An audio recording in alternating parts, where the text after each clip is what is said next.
我菜园子里来了9位修仙大能，可他们实在是太小了，连一只蜘蛛都打不过。幸好我的手指及时赶到，解救了他们。啊，草率了，有点脏，早知道用树枝捅了。他究竟是何等变态的存在？我们9大圣人合力都无法抵挡的混沌魔蛛，竟被他瞬间灭杀了。多谢前辈出手相救。敢问前辈是仙界的哪位主宰？我们是下界飞升而来的修行者，如前辈不嫌弃，我愿加入前辈的宗门，恳请前辈收留。这不仅是一个逆天机缘，还是我们唯一在仙界生存下去的机会。世界树周围的前辈飞升者们就是前车之鉴，虽然很冒昧，但还请前辈收留，哪怕只是做前辈身边的杂役也行。宗门主宰，我不过是个身患绝症快要嗝屁了的普通人罢了，我并无宗门，也不是什么主宰。本是平常的话语，但落在小人们耳中却惊雷炸响，他们更加惊恐，纷纷跪地恳求道：“还请前辈收留，我等愿意侍奉前辈左右，哪怕不拜师也行。”我不是什么了不起的大人物，不过你放心吧，我会尽量保护你们的。至于侍奉的事，以后再说吧。其他小人也连忙点头附和，在他们眼中，我无疑是一个强大至极的存在，能侍奉我左右，对他们来说是一种荣幸。鸟群小人玩似乎挺有趣的，不然他们再被什么昆虫小动物杀掉还挺可惜的。我不是什么大人物，但我会尽量保护你们的。小人们听到自己的承诺，感觉自己在这个世界算是站稳了脚跟，心神一松，本就疲惫不堪的他们纷纷晕倒。啊，怎么回事？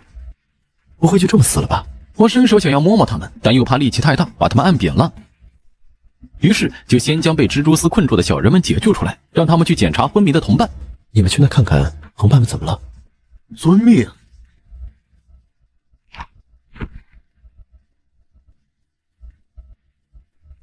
禀报仙人，他们并无大碍，只是方才与混沌魔物一战消耗过大，此刻能量稀薄，所以才昏厥过去。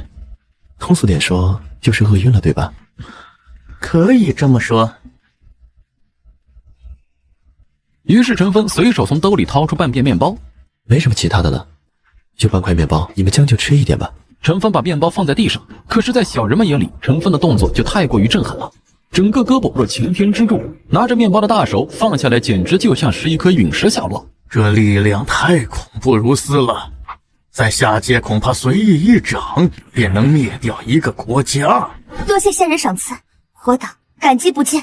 不用客气，吃吧，慢慢吃。小人们吃了东西，也恢复了体力，可以慢慢的飞行了。真有趣啊，像养了一群小动物一样。吃饱喝足，小人们决定套套近乎，说不定多多亲近的话，能拜入仙人门下。多谢仙人救命之恩，我等愿誓死追随仙人。缺斤半块面包不必在意。对了，你们在这里生活挺危险的，可能会遭受到蛇虫鼠蚁的攻击。要不我给你们换一个环境吧。全凭仙人安排。程峰将他们捧在手心后，就朝着屋内走去。可是刚把他们带离小树3米远，小人们的身体就开始急速干枯，生命力迅速流失。仙人，糟了，这是怎么回事？还是先把他们放回去吧。你们好像不能离开这棵树的范围。不能加入程峰的宗门，让小人们感到遗憾，但也只能认命。谁让他们弱小离不开这棵世界树呢？这棵树似乎非同寻常，我们的世界是不是灵气复苏了呀？程峰在论坛贴吧里发出了自己疑惑的问题，不久便收到了一连串的回复。你们家周围有没有发现会飞的小人？就是修仙界那种飞天遁地、剑仙、魔头、仙子啥的。你说的小人里有女修士吗？如果有女修士的话，能不能给她检查一下体质？对对，看看女仙大佬和我们的身体构造是不是一样。唉，都是些不靠谱的回答，一点帮助都没有。如果这个地球没有灵气复苏，那菜园子里的那些小人，是不是就只有我这里有？第二天，我再次来到菜园，没想到才短短1晚上，小人们居然已经自己建造好了洞府，真是厉害。咦，他们只是在修炼，要是我也能修行仙人之力，绝症就有可能被治愈了呢。仙长，您来了。那个，我就是想问一下，你们修炼的功法能教给我吗？仙人前辈想要我们的修炼功法，不方便吗？不是，只是仙人您如此强大，你傻呀？仙人或许只是想看看。不，我其实是想修炼你们的功法。是这样的，这个世界没有修炼之法，而我看你们的修炼方式挺有意思的，所以我想试试。是这样啊，我们不知道仙人是什么体质，我们的功法对每种体质都有不同的方法，所以不如把功法都交给你，让前辈自行决定。可以。传功开始，按照小人们的指示，陈峰低下头，昆仑仙子先传授他的昆仑剑诀。一颗小光点射入陈峰的眼睛，顿时那小光点化作一股修仙之势，进入陈峰的脑海，很详细，有所悟，但似乎又很模糊。怎么样，仙人？什么都没感觉到。看来还是我想多了，这些小人的功法怎么可能适合我这个即将病死的人呢？没事，尽人事听天命，你们不用自责没有帮助到我。看来前辈人还挺好的。好了，就如此了，你们慢慢修炼，我先去做事了。等等，前辈，或许还有一套功法适合你。昆仑仙子那部功法还有缺陷，不过仙人也可以试一试。兴许仙人体质特殊，因为内部功法是结我们九圣人毕生心血凝聚而成。仙人若是愿意，可以一试。反正不久也会死，现在倒是可以搏一搏，说不定还能出现转机。那你们传我功法。仙人请坐好。行而不着，生而知天者，其经顺通，八脉如滔滔大浪。和之前的五感不同，这门功法进入脑海，有一种醍醐灌顶的感觉。这门功法很奇特，好像活过来一样，和我非常契合，主动给我提供服务。按照功法运转，调整呼吸，陈峰感觉到自己小腹部位有一股暖暖的热血，按照自己的意志输送到全身各处。先是在肚子里面绕了一圈，然后向四肢百骸游走。1个周天之后，热流回到了丹田。舒服，就好像做了一次288的大保健。这门功法有用，我也能修炼。能修炼就好，这样就体现出我们的价值。以后双方的关系就不是程峰单方面为爱发电了，这样对于我们的生存有很大好处。没想到居然都天黑了，我只运转了1个周天而已，竟然用了1个白天，怪不得都说神仙洞中方一日，世上1000年。而且我能明显感觉出身体在变好，力量、肺活量、气血等等都上升了一点点，就连渐冻症的后遗症居然也消除了一点。如此一直修炼下去，自己的癌症说不定就会彻底治好。仙人前辈入门的速度已经很不错了，换做普通人还需要更多时间。我现在的修为到了什么程度？有没有突破炼气1层？这个……看他们的态度，我肯定没有突破到炼气层。仙人也没必要气馁，这个世界的可修炼物质太少，或者是世界规则不同于下界，修炼速度难很正常。只要仙人前辈觉得自身变强就可以了，其他其实没必要在意。修炼是一件长久的事情，需要时间孵化。能让身体变好已经不错了，至少有了解决绝症的方法。经过这些天的事情，我总结出了一个道理：相对于生死大事来说，世界上所有的事情都是小事情。无论是分手失去谁，或者失去工作，分手了可以再找，失去工作了也可以再找，朋友没了可以再交，唯独生命没了，那就没了。陈峰的肚子突然叫了起来。我去搞点东西吃，你们等等。说完，陈峰直奔厨房，煮了整整3大碗挂面，煎了10个鸡蛋，整整把1把挂面都煮完了，给小人们分去一些，全部被陈峰送进肚里。就这样，才吃了8分饱。吃的东西都吃完了，只有明天才能想想办法去街上买一些日常用品。今天是和前女友分手后2个月心情最好的一次，或许可以说是这几年我内心真正开心的一次。以前和苏怡在一起，精神太内耗，身体也因为大量工作而疲惫，整个人其实并不是很开心。或许分开对我们来说都是一个很好的选择。吃饱喝足，程峰不再彷徨，直接睡大觉，期待着明天继续修炼。而陈氏的一角，苏怡正气呼呼睡不着。这个程峰真是纠缠不清，都说分手了，居然还要去纠缠我父母，他以为这样就可以让我回头？哼，他这样只会让我越来越讨厌他，我永远不会原谅他的行为，也不会回头。一日，程峰在天微亮的时候就起床，去小镇上买了一些生活用品，回家继续修炼。他沉迷在这种身体变好的修炼之中。今天1个周天比昨天又是整整短了1个小时，看来随着身体变强，运转的次数变多，以后体内那股内力每运转1个周天的时间都会变少。我现在的身体又强了一些，再修炼几天，估计就和普通人差不多了。仙人前辈，您的修炼速度令人刮目相看，您真是修炼界万中无一的修炼天才。没那么夸张，其实我知道我还有很长的路要走。仙人前辈谦虚。其实其他小人也觉得程峰的修炼天赋太夸张了，区2天时间，程峰身上的压迫感就快要让他们窒息。这种进步，他们真心觉得程峰是天才，并不是盲目的拍马屁。对了，晚饭时间到了，今儿了我买了肉，待会儿给大家加餐。他去厨房煮了白米饭，炒了一盆鸡蛋炒西红柿、青椒炒肉，还有白菜豆腐汤，这都是家常菜。端到菜地里面就和小人们一起吃饭。小人们吃的不多，几乎都进了程峰的肚子。能量还是太少了，看来以后得多增加一点高蛋白的大补食物，比如牛肉。程峰正嫌弃眼前的食物能量不够，小人们却个个面红耳赤，全身烫红。这些食物能量太多了，我好像快撑不住，这些食物比之前的更补。你们没事吧？区区一盘西红柿炒鸡蛋，一盘简简单单的青椒肉丝，就让他们快被撑死了，没那么夸张吧？仙人前辈不用担心，我们只是贪嘴，吃了太多东西，等消化就好了。切，这是一场机缘，若是我们能够消化，实力也会跟着强大一些。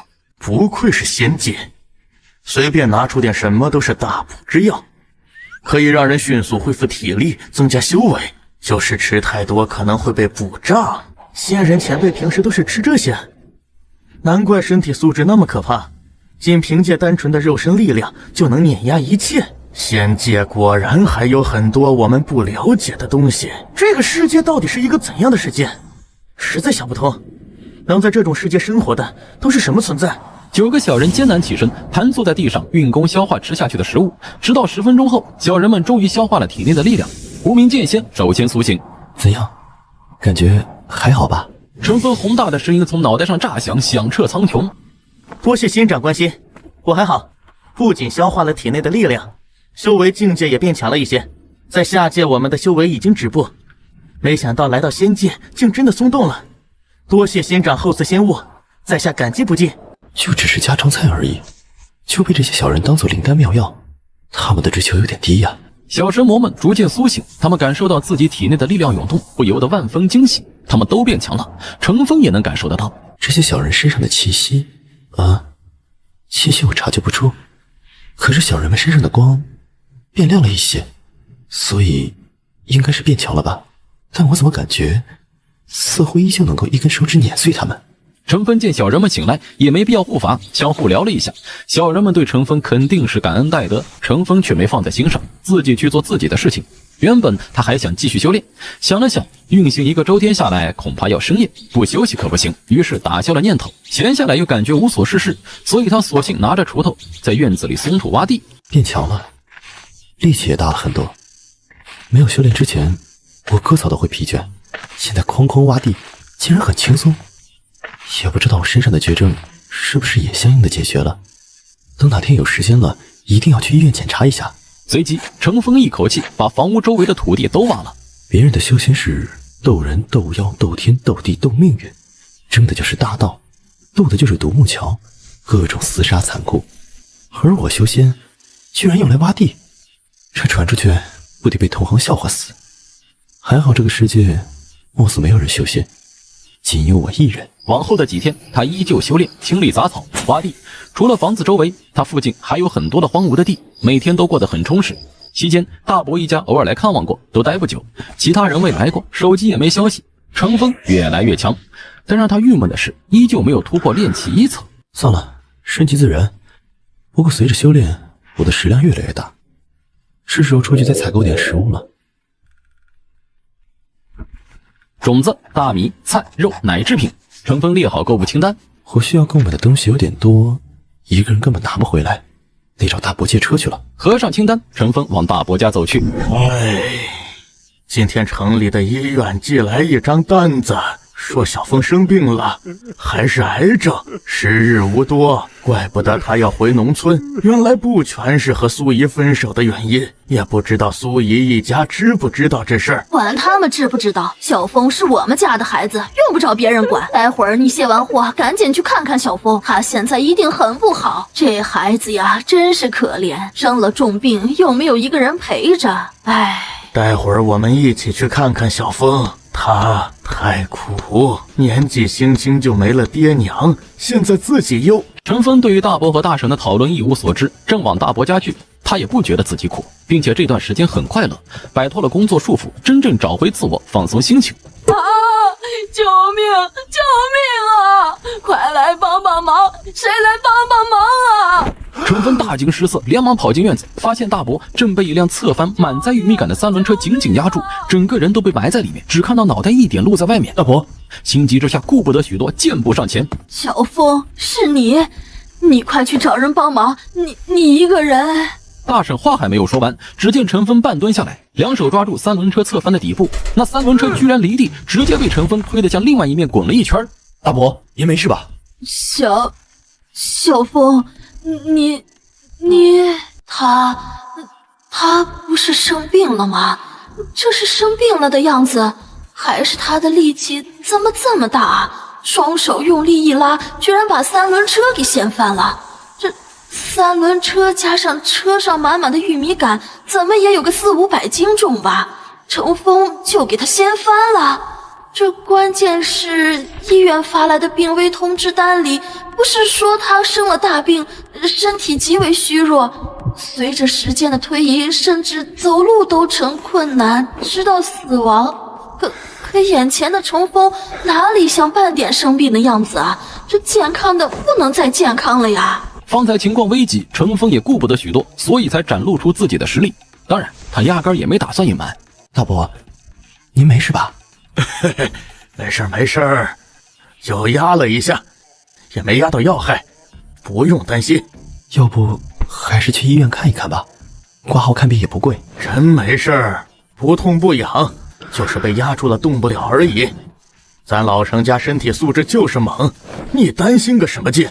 大伯动了动自己全身，看得出来他确实没事儿，这让程峰松了一口气。小峰啊，你力气也太大了吧！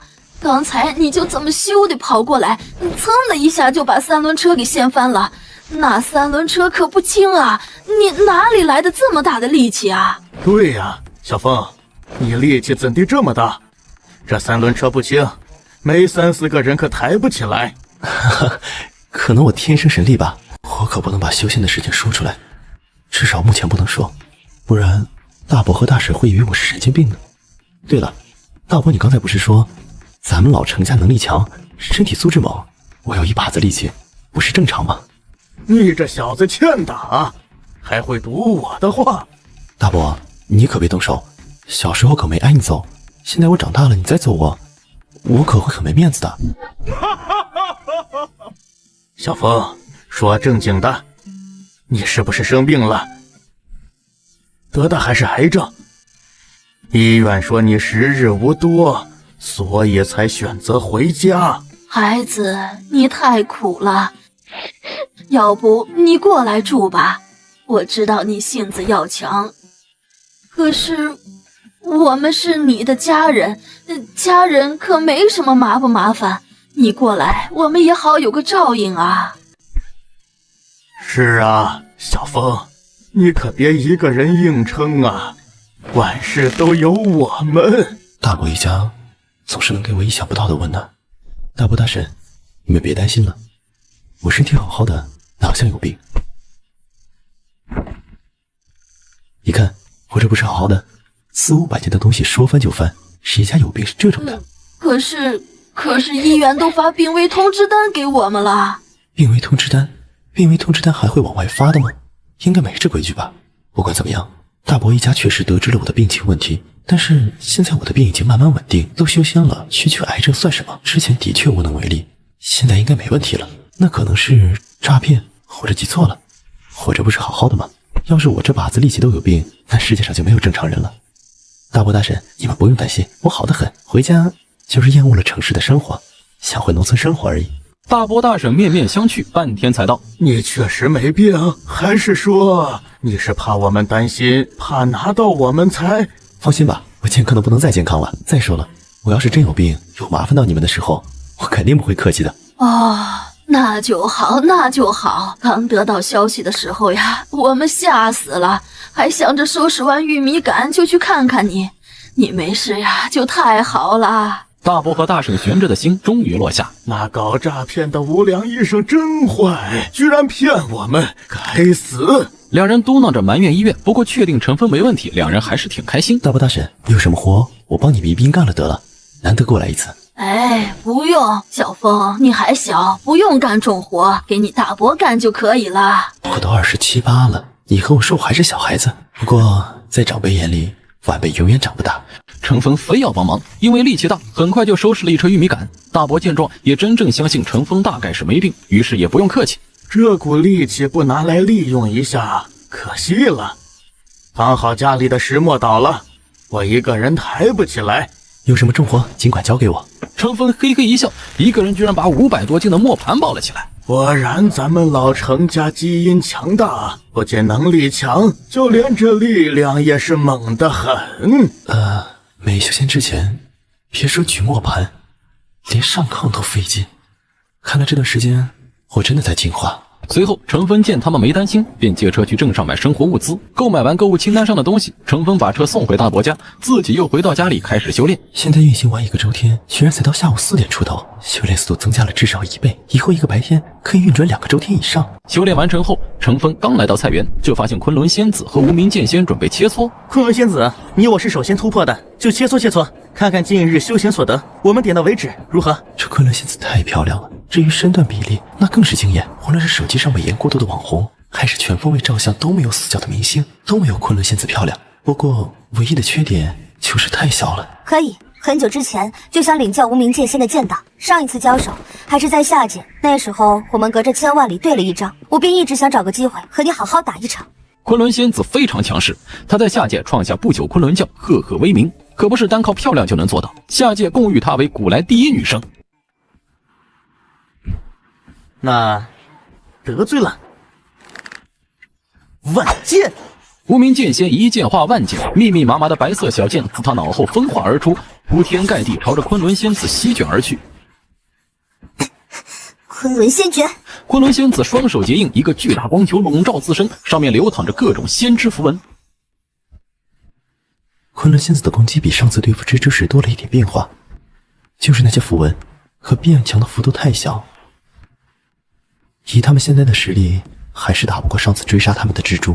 小树下，昆仑仙子和无名剑仙已经缠斗激烈，剑之海潮想要淹没昆仑仙子，可那把飞剑接触到昆仑仙子的符文光球时，纷纷被弹开，或者直接崩坏碎裂。昆仑仙诀，青龙祸！一头青龙模样的怪兽从昆仑仙子的符文光球冲出，撞向无名剑仙。这似乎涉及到修仙界一桩巨大秘密，但这对陈峰来说好像没什么意义。蛰伏不知道多少岁月，就为了飞升到蓝星这个鬼地方。为了这个目标，你们还真是拼尽全力呀！哼，我在未正道之时，曾经被古之至尊偷袭，差点身死道消。从此，我便发誓，一定要找到至尊余孽，报仇雪恨。仙子莫要误会，李清玄一向光明磊落，偷袭你的另有其人。他不是怕昆仑仙子寻仇，只是不想在危险的仙界还要起内讧。现在团结求生才是硬道理。李某向来不参与乾坤界的争斗，你也是知道的。圣人一言九鼎，没必要撒谎。昆仑仙子把目光投向周围那些圣人，这里面会不会也有古之至尊余孽？被他这阴冷的目光凝视，其他圣人眉头紧锁，但也没过多说什么。同为至尊圣人，他们都有极强大的心性，不会认为自己弱于他人，哪怕对方是古来第一女圣。陈芬俯瞰着小人们，没想到小人们相互之间其实还是有矛盾的，竞争者、猎杀者、阴谋家。为了飞升，为了能够活到正确的飞升时间，布局万古，坑杀诸多强者，这也太燃了吧！若是写成小说，这些小人每个都是故事主角，他们的经历恐怕几百万字都写不完。哼，曾经的恩怨且先放下，不过不代表本座软弱。等时机成熟，本座定当一一向那些偷袭过本座的讨个说法。本座虽是女子，可也不是任何人都可以欺负的。众人还是没有表情，古井无波。你是弱女子，那天下就没有强的女人了。让仙人前辈见笑了。本来一些私事没必要大肆宣扬，可是矛盾就是矛盾，不解决始终会有隐患。无碍，我对你们的恩怨没有兴趣，更不会插手你们的争斗。我现在的首要目标就是修炼，解决自己的癌症问题，哪有闲心参与你们这些小人们的争端？仙人前辈明事理之世故，自然没工夫计较我们的私事。前辈放心，我们的私事只会私下解决，不会叨扰前辈清修。前辈，我有个不情之请，不知道当讲不当讲。你有什么事？近日修行有成，感觉实力突飞猛进，我想挑战一下前辈，看看自己达到了这个世界的哪一种存在。不知道前辈可否能赐教一二？李清玄居然要挑战我，没听错吧？你要挑战我？也不是挑战，就是想检测一下自身实力，让前辈指点指点我的修行。我刚才的话太不谨慎了，挑战这2个字可不能乱说。上仙要是真的接受挑战，一巴掌拍死我都没人会说什么。挑战生死不论，我修为确实精进，但和上仙的差距依旧犹如云泥。左右无事也成，我接受你的挑战。不是挑战，我说错了，我不想死。前辈，那您可手下留情。放心吧，你尽管使出你的全力，我也想看看你们突破后力量达到了哪种层次。不要说挑战2个字了，我心慌。前辈请。李清玄动用自己毕生修为，清玄剑道，万剑。密密麻麻的飞剑凭空产生，体积居然比一个篮球都大，无数飞剑飞向陈峰。这一手让在场的圣人震惊。显然刚才和昆仑仙子交手，李清玄还是留手了，没有动用全力。他居然强大到这种地步，上古第一剑圣，名不虚传。可那万剑球冲到陈峰指尖时，陈峰弹指间就将那万剑弹得崩溃。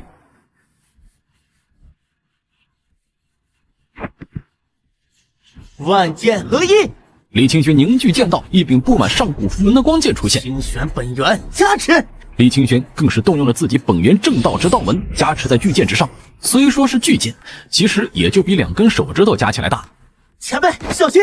李清玄整个人人剑合一，身上密密麻麻剑纹浮现。这是古之剑纹，传说天地诞生时最精准的剑道符文印刻在身体之中，可化身成本源剑气，一击超越圣人威力。竟然被李清玄得到，佛缘不浅。这李清玄的底牌还真强，不愧是古之第一剑圣。观战的圣人们震惊，可人剑合一的李清玄那化作的符文光剑依旧被陈峰中指一弹碎裂，一瞬间崩坏。李清玄从道中跌落，摔在地上，小人们瞠目结舌。仙人前辈也太恐怖了吧！李清玄动用那么多手段，居然还是不敌弹指一挥，怪物中的怪物。你变强了吗？怎么没什么感觉？你还和以前一样的攻击力，莫非是力量增加的太少，所以我没感觉出来？我已经发生了蜕变，你居然说没感觉出来，太失败了。事实上，陈峰确实没有感觉出来之前的李清玄和现在的李清玄力量差别有多大。看到陈峰的表情不像是在嘲讽，而是在说事实，这让小人们心里更加觉得头皮发麻。这位仙人前辈到底是怎样的存在？强大的离谱！小圣人们再次证明自己和陈峰的差距。和小人们交流片刻，大家各自去做自己的事情。陈峰把从集市上买来的种子种到地里，按照自己的规划种上自己喜欢吃的菜。一般的蔬菜几乎长个1-2个月就可以吃了。之前陈峰回家还生怕自己吃不上自己种的菜，现在他很有信心。种完菜吃了饭，陈峰便去休息了。第二天，一串手机铃声把他从床上吵醒，他在枕头上摸索了半天，摸到手机，睡眼惺忪。喂，哪位？哪位？你居然问我哪位？陈峰，你听不出来我是谁吗？你是不是不想干了？赶紧给我爬起来，把我传给你的工作方案做了。这个方案客户要的急，如果你敢搞砸，你这个月的奖金就没了。是，领导，我马上做。啊，不对呀，我他娘都辞职了，为什么要理会这鸟人？难道是身体被工作支配太多，心里也产生了本能？给你2个小时，我要看到方案成果，不然扣你奖金。我去你猴子个腿，扣吧！谁稀罕你那破奖金？我工作你猴子个腿的，赶紧给我滚蛋！大早上打扰人美梦，你有毛病啊！骂完直接挂断电话。1个字，爽，畅快。这是我和公司领导有交流以来最愉快的一次谈话。果然还是那句话属于真理，放下个人素质，享受缺德人生。没有素质真的太能自我满足了，没有素质之后心情都好了很多。那个领导再次来电，陈峰接听。好啊，好你个陈峰，你他妈居然敢和我这么说话！你不想干了是吧？你知道外边有多少人想要这份工作？你现在立马给老子收拾东西滚蛋！敢骂老子！就骂你怎么地？你装什么成功人士？在外人面前你人模狗样，在公司里你屁都不是，1个月就那点工资，搞得你施舍谁一样。老子给你工作是价值交换，而不是靠你施舍工资养活。你算什么玩意？作威作福！就你那斜眼鼻子歪的，怪不得你老婆跟人家跑了。关键你自己还不知道自己丑。你知不知道，你就像那阴沟里的癞蛤蟆，井底之蛙却想着白天鹅之梦，你是痴心妄想。果然，没素质的人最快乐，看不爽就怼，就很令人心情愉悦，不会抑郁。你完蛋了！得罪了我看你怎么在公司待下去！我要把你的奖金统统扣光，我要让你干最累的活，我要狠狠报复你！你脑子真是有病吧？谁稀罕在那沙雕公司待下去？老子早就离职了，你怕我是智障吧？说完，陈峰直接挂断电话。都修仙了，谁还去工作？对完钱领导心情大好啊，就连外面的太阳都显得那么可爱了。我严重怀疑，从前之所以不快乐，是因为承受了太多心理打压，甚至身患癌症，也是因为常年被压迫的原因。把和前领导对战的事情抛之脑后，程峰习惯性的往菜园走。每天他都会去查看小人们的生活情况，毕竟在这生活还是挺危险的，指不定小人们就被野猫野狗攻击，遭遇这些怪物，小人们不一定能活下来。每天醒来的第一件事就是去看小人们有没有活下来，然后再安心修炼。仙人前辈，您可总算来了！程峰才刚刚到小树旁，就看到小人们翘首以盼，眼神里充满慌张和无助。出事情了，被动物袭击，发生什么事情了？李清玄和昆仑剑仙好像要死了，仙人前辈，请为他们看看吧。被魔物攻击了？不是，好像是生病了。生病了？这是什么理由？飞升者还会生病？第一次听说飞升会生病的。不过也正常，因为这群飞升者本身就不正常，别人家飞升者毁天灭地，而我家飞升者弱的一个手指头就不能碾死。你不生病谁生病？到底是什么大病，能让两个飞升者都要俩凉了？很快，昆仑仙子和李清玄就被其他圣人抬了出来，两人病殃殃地瘫在杂草编织的担架之上，无精打采。杂草编织的担架很是简陋，不过这也是目前飞升者们能做到的最好工具。仙人前辈请看，也不知道什么大病，居然让他们一夜之间都快要陨落，这病真可怕。上界真是凶险万分，不仅时时要提防可怕的魔物、奇奇怪怪的抹杀规则，还要担心可能突然爆发的疾病。这病连圣人都抵挡不住，在下界别说生病了，任何有害的规则都无法入侵我们的身体。不死不灭的金身令多少修士羡慕。这俩小人看着都要挂了，可我也不是医生啊，怎么办呢？难道叫个医生来给小人们治病？可拉倒吧，这么小的小人，真请医生来了，他们也不一定能治好。回禀仙人前辈，昨晚他们就已经生病了，二人身上忽冷忽热，额头好像被火烧一样烫，喉咙直接发出声音，不停咳嗽。程峰凑近仔细看，小人躺在担架上，实在太小，看了半天属于无用功。程峰无奈，只能拿出手机，再次来到网络怪物论坛上询问。提问：如果你们有一个小人国，而里面的小人生病了，症状为忽冷忽热，额头很烫，喉咙肿痛，鼻塞流鼻涕，你要用什么方法治好这些小人？小人们大概得了什么病？现在躺板板了，好像起不了床。在线等答案，急！兄弟，你小说看多了吧？还假如你有一个小人国，你怎么不说你现在正在修仙呢？小人国里有没有媚日？那媚日生病了吗？如果有的话，可以让他先把衣服脱了，你好好给他检查检查身体，可别遗漏了什么大病。这个 ID 我看过，上次说检查身体的也是他，真是智障。楼上真的是素老色批，脑子剥开全是芒果色，鄙视。根据我做兽医13年的经验，如果你家小人没有意外的话，那就要出意外了，因为严重到起不来床了。不过作为兽医的我有一计，保证药到病除。什么计？如果我没猜错的话，你的小人应该只是感冒了，口服几粒感冒药，立刻药到病除。感冒就这么简单？4楼你确定？你作为一个兽医，你还能治人的病？人与兽之间有什么区别？再说了，他都能中二到说自己有一个小人国，我就不能以兽医之名行医仙之事。况且楼主说的那些症状，是个学医的都知道，仅仅是感冒了，好吧？吃一颗感冒药，睡一觉不就可以了？有那么复杂吗？这群中二病还在疯狂互怼，而程峰则关了手机。经兽医这么提醒，程峰在好好观察昆仑仙子和李清玄的状态。确实就是感冒了。昨日他们是不是着凉了？昨晚确实有寒气扑来，冰冷得很，使人手足僵硬。我们都回防避寒，可他们二人性子要强，尤其是被仙人前辈一直弹飞，又觉得自己不能再这么弱，这么堕落下去，依旧在修炼，然后就没有然后了。现在天气已经开始进入秋天，夜里时常清冷，别说这些弱鸡到爆的小人们，就是正常的成年人都容易感冒。你们等着，我去给他们配一点药。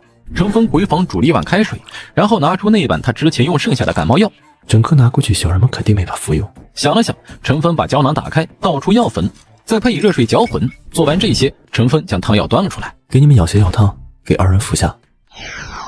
仙人前辈，这是什么药？治病的药，小人们见陈峰不说，也不敢多问。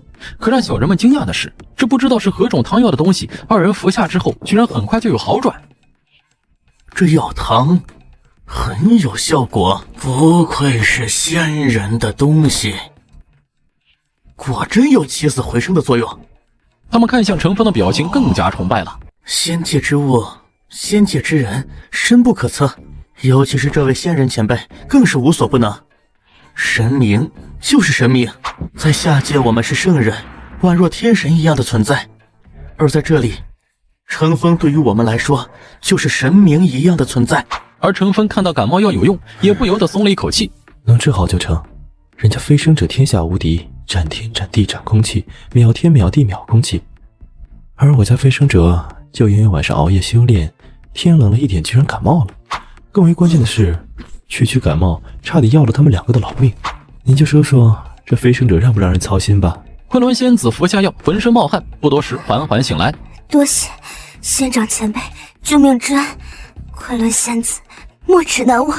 不必乱动，你安心休养吧。最近就先别修炼了，把身体养好再说。可别为了提升境界，剧烈修行感染心肌炎什么的，那可是要命的。心肌炎那是什么？不过既然是仙人的告诫，那就不修炼了。之前太急，修炼本就应该循序渐进，过犹不及，会出现诸多问题。陈峰见小人们安全，给他们拿了一些面饼，而自己也选了一大块牛肉，准备打坐修炼。没想到那个电话又响了，这领导怎么回事？挨怼没够，把手机静音丢在一旁，继续修炼。他可不想为了一个小小的前上司而去内耗。陈峰一个周天运转下来，浑身畅快。不错，力量又有增长，速度没有前几天长得快，不过也是进步。身体的状况又好了一些，筋骨通畅，气血活络，比没生病之前的身体状况还要好了。居然才1点多，这次我运行一个周天需要的时间居然比前几次要快得多，算是一个质的飞跃了。这意味着以后1天以内我就可以运行2个周天，实力会以双倍的速度增长。如此速度，突破炼气1层指日可待。不过我这2波1前领导也不知道抽什么风，居然疯狂轰炸我的手机，短短一个上午居然有23个未接电话，这是电话打上瘾了吗？陈峰正准备进行拉黑操作，电话又来了。犹豫片刻，陈峰接了。喂，有何贵干？是不是被怼了不服，想骂回来？我劝你还是别自取其辱，因为你根本骂不过我。陈峰，好不容易才打通陈峰的电话，他也不敢发作了，而是和颜悦色。小峰啊，我们之前是不是有什么误会？这年头工作可不好找，你离职了也很难找到工作的。不如这样吧，你回来上班，我当什么事没发生。这段你缺勤的时间，照样给你算工资和全勤，就算你带薪休假了，如何？老子都修仙了，那鸟班谁爱上谁上去呗。小爷可不想伺候了。还有，这领导的嘴脸转变太丑恶了，肯定不是为了自己好。得了吧，您另请高明吧，我可不想再进那鸟公司了。还有，能让您这么低声下气的和我合作，求我回去上班，是不是项目出了问题？是不是发现没了我那个岗位没人能搞定？也是，单靠那个小白实习生，还有什么都不懂却装懂的老油条，只会溜须拍马却升职加薪的家伙，能有什么能耐？听到陈峰这话，那领导语塞，半天不说话。看来我猜对了。小峰啊，你也知道公司困难，所以你就当帮帮我们，回来把项目搞定，要离开再走，行吗？原本我以为那老油条和小白实习生很牛叉，完全可以代替程峰，谁知道他们都是吹嘘出来的。程峰一走，他们的部门完全废了，你不回来，这个项目就黄了，我们公司估计也很难撑下去。不是，你是不是误会了什么？我和你有什么交情可言？还有，你的公司经营不下去关我屁事。当初小爷在的时候，你们不知道珍惜，还误以为谁都可以取代小爷，现在出问题了，想起小爷了，去你大爷的吧！谁理你？小爷忙着修仙呢。小峰，别生气，以前确实是猪油蒙了心，埋没了你的才华。这样吧，只要你回来，我给你开2倍工资啊，不，3倍。3倍？可真舍得。看来你这次遇到的麻烦不小，不过我还是那句话，关我屁事。回去凑完再被血墨杀驴吗？我可没那么傻。程峰，你可不能这么绝情。你想想，你没工作的时候，谁给你工作的机会？谁给你学习的机会？谁培养你的？公司给了你那么多福利，到头来你就这么报答公司，你为什么这么自私？你这脑子果然有病，工作就是价值交换的过程，还学习培养。再说了，之前我在公司的付出和收获完全不成正比。他再也懒得多和这位废话了，挂了电话。反正他该交接的工作也交接了，工资也结了，和这家公司彻底没有关系。领导立马发来信息：小峰，刚才我冲动了，你要怎么样才能帮我们解决这次麻烦？程峰看都没看，手机丢在一边，去做了一些午饭吃。祖宗，我叫你祖宗行了吧？求求你，帮我这一次吧！只要你给我解决程序故障，你让我做什么都可以。程峰本想直接拉黑，但是转念一想，还是说了一嘴：让我帮忙也行，给我外包聘请行业价100倍的报酬，不然我是不可能帮你的。祖宗，你终于说话了，祖宗。可是这100倍太多了，100倍不讲价，再多说一句直接拉黑。别，100倍就100倍。程峰这家伙太黑了，以前唯唯诺诺的老实人，怎么没发现他心这么黑？不过为了公司的前途，必须妥协。这就答应了。以前这家伙可嚣张了，让我涨100块工资就跟挖了祖坟一样，现在竟然这么好说话。看来这次的项目很重要。果然，只有拿捏了对方的命门，无论对方是谁，如何的性格都会唯唯诺诺。先转账再做事，你接受得了就给钱，接受不了就能接受。所谓用人不疑，疑人不用。再说了，小苏你的人品我还是信得过的。我说的是税后100倍价格。100倍价格还是税后？这心真黑呀！以前怎么没发现这家伙这么黑？不都说程峰是一个软柿子吗？你见过这么黑的软柿子？难道这家伙以前是装成小绵羊？还是说最近突然开悟了？他到底经历了什么？怎么不容易占他便宜了？有问题？没问题，完全没问题。本来我也想说那是税后的100倍价格。王经理尴尬的笑着，哪怕隔着屏幕，程峰都能听得出来，这家伙现在恐怕比吃了死苍蝇还要难受吧。想到王经理此刻的心情，程峰心中爽快。知道你不舒服，那我可就舒服了。那就先这样。叮，您收到来自王经理的转账21万元。以前自己想要赚20万，不知道要多久，可是现在随随便便就有21万入账。唉，不管如何，有了这笔钱，我也可以好好安心的宅在乡村生活修炼。程峰回到房间，启动电脑，点开了王经理发来的程序，打开了久违的熟悉的编码数字，一行行密密麻麻的代码。这都是我曾经的心血啊，无数个日月换来的成果。不得不说，我挺佩服当初的自己，居然能干出这么一大批工程。修复 bug， 整理故障其实很简单，因为这是程峰自己写的代码，他一眼就知道问题出在哪里，手指在键盘上敲了几下，搞定，2分钟就赚了21万。做完工作，程峰想了想，没有立刻把处理好的文件发送给王经理，而是给王经理打了个电话。你这个问题有点严重，我看没个1星期是处理不好了。啊，这么久？峰哥，你能不能快点儿？这边很急。这样吧，那我加把劲儿，5天给你弄出来，这真的是最快的速度了。叮，收到王经理红包8888。峰哥，您再想想办法，看能不能快点。王经理爽快，既然你这么豪爽，那我也豁出去了。2天，我通宵达旦，2天给你弄出来。程峰兄，仗义啊！以前怎么没发现你这么仗义？多谢，那就辛苦峰哥了。以后有机会，我一定会好好感谢你。你知道就好。好了，就这样吧，我先去赶工作了，回头聊。好，那就不打扰了。回头，程峰就美美的去做晚餐了。另一边的王经理还以为程峰在拼命奋战，若是他知道程峰其实只用了2分钟就搞定了，其他时间都在摸鱼，又不知道作何感想。城市另一头，一个御姐刚从酒楼里送出几个身穿西装的男人，那些男人满眼高傲，仿佛是皇帝来享受生活一样，而女人则全程陪着笑脸，亲自给那些人开车门。林总您小心，林总慢走。等那些人开车扬长而去，女人才收起假笑，但是脸上的愉悦还是显而易见。又搞定一单，这单提成满打满算能有2500左右，这个月我肯定能有1万以上的工资。也不知道这程峰现在在干嘛？那乡巴佬啊，肯定是在种地，也不知道回村有什么前途。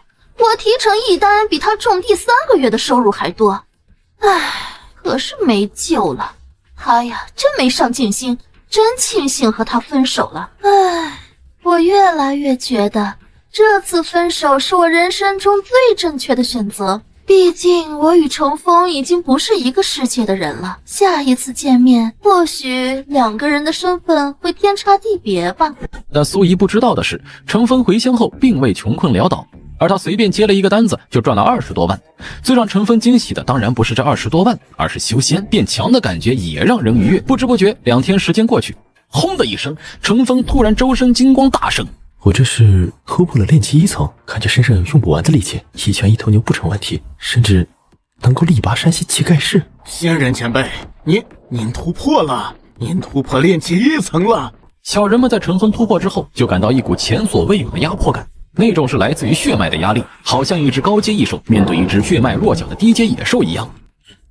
好像确实突破了炼气1层，好强大的炼气1层！不只是他，其他飞升者其实也都陷入震惊。程峰的炼气1层和我们理解中的炼气1层不一样啊，这是仙阶的炼气1层。我说仙人前辈为什么那么久不突破？原来他修炼的效果和我们不一样，他的修炼效果远超我们的认知。和你们理解的炼气1层不一样，那我这是练了个什么东西？前所未有，没见过。那会怎么样？不会有问题吧？会怎么样我们也不清楚，不过会超乎想象的强。毕竟是我们9大圣人合力创造出来的修炼功法，怎么想都不会弱。这群教导我修炼的小人们竟都不知道我现在的状态，那我未来的路究竟会是怎样的？也许可以抽空去医院检查检查，看看我的癌症还在不。现在我的实力已经达到炼气1层，可以放松放松。钱嘛，赚了20多万，也足够衣食住行。仙人前辈，可能是因为你修炼的是仙术，以仙人体质修炼仙术会有不同的效果。应该是如此吧。在这个世界修仙肯定和小人国世界不一样，若是力量涨幅相同，9个圣人飞身上来，早就把这个世界夷为平地。何至于这么弱鸡炼气1层？我就感觉自己的身体进化了，对，就是进化了，好像脱离了原物种，向超人方向进化。我能听到100来外的蛐蛐鸣叫，准确判断位置，也能从杂乱的草丛中一眼看出蛐蛐微小的身体，随便打出一拳，泰森都得管我叫大哥。这仅仅是炼气1层就给我这种感觉，如果再往上，那真是越来越期待了呢。丁，文件发送给王经理。丁，文件发送成功。哎呀，峰哥真是守时，说好的2天就是2天，甚至还提前了，十分感谢。这2天你肯定累惨了吧？辛苦了，辛苦了。幸不辱命，兄弟仗义，有时间请你喝酒，一定好好感谢你。这2天的焦虑心情在今天终于不见了，任务完成，这个项目没跑，准上市公司，前途无量。我们两清了，一手交钱一手交货。王经理你忙去吧，这2天有点累，我去休息了。好，兄弟你赶紧去休息，别累着，有事再联系。关掉微信，程峰决定去村里溜达一圈，结果发现池塘边巨石压着一个人。陈大叔，幸亏还没死。该说不说，陈大叔真是一个人才，竟能把自己塞进石头下，这操作正常人还真做不到。陈大叔，没事吧？叫唤几声，陈大叔艰难睁开双眼。救命啊！救命啊！程峰，快救救我！我被石头压住了，出不来。打电话给村里人把我救出来。程峰刚想说什么，陈大叔由于太过激动，又晕了过去。不省人事。打电话给村里人，等村里人赶到，恐怕你早就是一具尸体了。该说你是幸运还是不幸？不幸是你居然被石头压住了，幸运是你居然遇到了我，不幸是最近好像我实力一成长，总是能遇到各种各样奇奇怪怪的事情，好像被主角光环给笼罩了一样。变强就会遇见麻烦，然后用我的力量来解决麻烦。难道这就是规律？变强的法则？很难想象，以后我越变强，会不会像都市降智小说一样，无论走到哪里都会遇到装逼打脸的剧情。例如去商场买根红萝卜，都会遇到服务员挑衅，说自己买不起，一顿嘲讽之类的。例如自己上街，总会有1、2个小混混上来一顿挨揍，体现出自己的哲学价值之类的。又例如和个妹纸逛街，都会遇到富二代过来争风吃醋。随后程峰蹲下，双手五指插进石头下做抬物姿势，猛地发力，那石头居然慢慢离开地面。这石头比我想象中的要重啊！也许是因为身上的压力轻了，陈大叔悠悠醒来。刚才我不是看到了程峰，还让他打电话给村里人过来救命，怎么没看到他了？而且我身上的石头不见了，莫非这是临死前的回光返照，认为自己得救了，其实我要死了。他扭头一看石头的情况，猛地发现程峰犹如一只蚂蚁，顶起一块比自己体积还要大好几倍的石头，正在慢慢的把石头推开时，陈大叔下巴惊讶的掉在了地上了。我靠！我真是回光返照，我真要死了！我看到了什么？我居然看到了程峰推着那块石头走。他感觉自己神经错乱，眼睛一花，接受不了这个现实，又晕倒过去，只能用2个字形容：倒霉。程峰没有理会陈大叔神经质的表现，去，石头终于远离了陈大叔和程峰。做完这些，程峰拿起电话打给大伯。什么？陈大牛受伤了？我们马上带人过去。听闻陈大牛受伤，直接挨家挨户招呼村里有力气的男人，火急火燎的到了目的地。叔叔伯伯们好，陈大叔好像受了很严重的伤，不宜乱动，需要担架抬到医院治疗。我这也没有工具，只能等你们了。众人一脸懵，不是说陈大牛被巨石压住了吗？怎么出来了？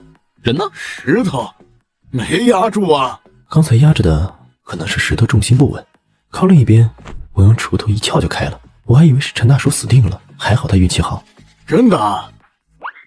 当然是真的了，难不成我还能把几吨重的石头举起来不成？也是，人是不可能那么逆天的。大家快些把老陈送去医院，别耽误了，救人要紧。可就在这时，陈大牛却睁开了眼睛，扫了一眼周围的人群，最后目光落在程峰那张熟悉的脸上，一股记忆涌上心头，指着程峰激动大声说话：程峰，怪物，他不是人，他把石头举起来了！我靠，他是真怪物！大家看到陈大牛这般也没当真。哎呦，这大牛可真可怜啊，都开始说胡话了。唉，可能是受了太大刺激，快点送到医院，晚了脑子不好怎么办？就是。大伯，既然你们来了，那我就不跟你们去医院了，我还有事。好，有事你就去忙你的吧。于是程峰就这样回家继续修炼起来。第二天，他发现自己运转1个周天的时间再次缩短。之前自从缩短到3个小时，就再没动过。突破炼气1层之后，没想到再次有了动静，而且不仅时间缩短，我每次运行的1个周天所带来的力量比之前更加丰厚。以这种速度修炼下去，再过1段岁月，像昨天那种石头，怕就不是推动，而是真正举起来。这才像话，这才叫修仙嘛。估计我的剑斗症也消除的差不多了，找个时间去检查一下。洗漱完毕，陈大牛的家人送来礼物感谢，也不是什么贵重的礼物，就是一些土鸡蛋、2个大公鸡，一些自己种的水果蔬菜。我陈叔怎么样了？万幸没有大碍，就是他一直嚷嚷着你抬起巨石，估计是受啥刺激，过段时间就好了。红城第1人民医院是红城市医院里面最好的医院，肿瘤科。医生，我这个检查报告怎么样？我的身体还有问题吗？从未见过这么奇怪的检查报告。医生，怎么了？我的身体有什么问题吗？你的身体完全没有问题，不过又有大问题。你这说的什么话？废话吗？按道理来说，你的不死癌症加重了无数倍，这是一个惊人的数值。正常人拥有这种数值早就是一具尸体，就算不是尸体也肯定动不了了，就剩最后一口气的地步。可是你不仅没有死，还活蹦乱跳的，甚至看你的身体各项体测数据完全超出正常人的健康标准，这意味着你完全应该是一个健康的人。你这健康和不健康完全搅和在一起了，好像是2个人的身体状况。这么多年，我头一次看到这种案例，极度健康，还有极度的不健康。会影响我正常的生活吗？你觉得它影响了你的正常生活吗？没有。那不就结了？只要没影响你的正常生活，那你就是正常的。说了很多，好像又没说。感情我自己都可以当自己的医生了吗？唉，看来也就这样了。老医生给不出我什么有用的信息啊。于是他拿着报告说了句谢谢，就打算离开。对了，记得隔一段时间回来复查一次。虽然你这个不影响你的生活，但是还是要随时观察他的动态才行。虽然你这个病的数值那么恐怖，就算恶化了，我们也无能为力。好像也没有必要经常复查，但架不住我有些好奇，因为你这种病例完全是可以写进教科书的那种。我想看看你到底能活到什么时候。再会。离开医院，程峰转了几趟车之后回到家。我的身体没问题，但是我的癌症问题很严重。那我到底是有没有问题？根据身体的反应来看，他肯定是死不了。可是癌症这玩意还加重了。算了，又死不掉，管他呢。回到家，他第一时间去看看小人们有没有危险。小树下，小人们安居乐业，有人对弈，有人舞剑，喝茶吟诗，还有人在精心修建自己的屋子，有种菜的，也有种花的，布置周围景色。这群飞升者终于明白了，修炼和生活都是长久的事情，他们要在这里长久生活下去，开始注重家园的建设了。就在程峰静静观察小人们生活的时候，一道轻微炸响打扰了这方天地的祥和。小树周围有3个小黑洞出现，这是9个小飞升者听到动静之后，立马御空而起，横立在黑洞前。飞升者，又有飞升者飞升上来了。会是谁？在我们飞升上来之前，已经动用过神念，探查过乾坤界，再没有圣人境界的修士了。为何？也许有一些存在利用秘宝遮蔽气息，想要坐收渔翁之利，利用我们先行探路，他们好在后边收好处吧。这就是空间通道。很快，3道身影从黑洞滑落而下，黑洞猛地关闭，只留下3个刚刚飞升上来的修士。看到那3位的真身时，9大圣人脸色纷纷变得诧异。是你们？你们藏得好深。这3个不是人类，竟是3个黑乎乎的异兽。3只刚刚飞升上来的异兽注意到9大圣人之后，也警惕地靠在一起。9大圣人，你们竟然还没有死！3只异兽为黑化异兽，分别为黑血麒麟、黑暗魔龙、黑羽凤凰。这3只可是大名鼎鼎的堕落异兽，为了打破大道规则，在乾坤界犯下累累罪行，是修世界的公敌。哼，很好，你们既然飞升到此地，那就死在此处吧。凭你？还是凭你们？黑麒麟身体快速变大，直到成人拳头那么大。黑麒麟、黑龙、黑凤凰3只堕落生物骄傲无比，即使刚刚飞升，即使数量不占优势，也照样不怵。在他们看来，9大圣人也飞升没多久，能变得多强？看着没见过世面的3只堕落生物，李清玄等人就好像看着刚刚进城的3个乡巴佬一般。他们是不是还活得过去？还以为堕落生物比圣人强一步的年代。大哥，现在什么时代了，你还活得过去呢？做梦！你们有过节？3大堕落生物听到雷霆轰鸣一样的声音，不由得抬头看着这尊庞然大物时，当场就傻眼了。这是什么怪物？人类？